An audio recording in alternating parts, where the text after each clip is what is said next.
السلام علیکم ورحمۃ اللہ وبرکاتہ۔ حضرت علی رضی اللہ نے فرمایا، جب کوئی چیز اپنے والدین کو دو تو اس طرح دو جس طرح کہ کوئی غلام اپنے آقا کے سامنے کوئی چیز پیش کرتا ہے۔ بے فکر ہو جاؤ، اللہ مخلص لوگوں کے ساتھ کبھی ناانصافی نہیں کرتا۔ مومن کا شکر اس کے عمل سے ظاہر ہوتا ہے، جبکہ منافق کا شکر صرف زبان پر رہتا ہے۔ زندگی کی اصل خوبصورتی یہ نہیں کہ تم کتنے خوش ہو، بلکہ زندگی کی اصل خوبصورتی تو یہ ہے کہ دوسرے تم سے کتنا خوش ہیں۔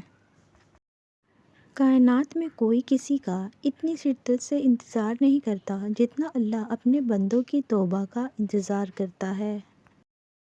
جس نے تمہارے ساتھ برائی کی ہو، اس کے ساتھ تم احسان کر کے اس کا بدلہ دے دو، کیونکہ احسان بدزبانوں کی زبان بند کرتا ہے۔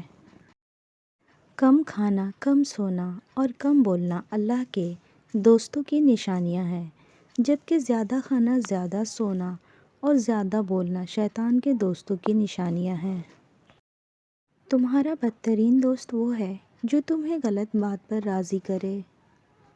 اتنے خشک نہ بنو کہ توڑ دیے جاؤ، اتنے نرم بھی نہ بنو کہ نچوڑ دیے جاؤ۔ انسان واحد مخلوق ہے جس کا زہر الفاظ میں ہوتا ہے۔ دل جیتنا چاہتے ہو تو آواز میں نرمی پیدا کرو۔ علم تمہیں راہ دکھاتا ہے اور عمل تمہیں مقصد تک پہنچا دیتا ہے۔ کسی شخص پر اس وقت تک بھروسہ نہ کرو جب تک اسے اپنے لیے غصے میں نہ دیکھ لو۔ مدد کرنا ایک مہنگا تحفہ ہے، اس لیے سب سے اس کی توقع نہیں کرنی چاہیے، کیونکہ بہت کم لوگ دل کے امیر ہوتے ہیں۔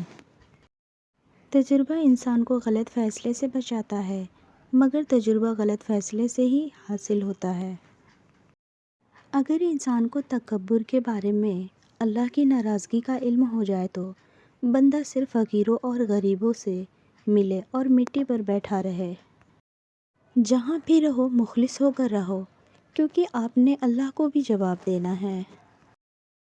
انسان مایوس اور پریشان تب ہوتا ہے جب وہ اپنے اللہ کو راضی کرنے کے بجائے لوگوں کو راضی کرنے میں لگ جاتا ہے۔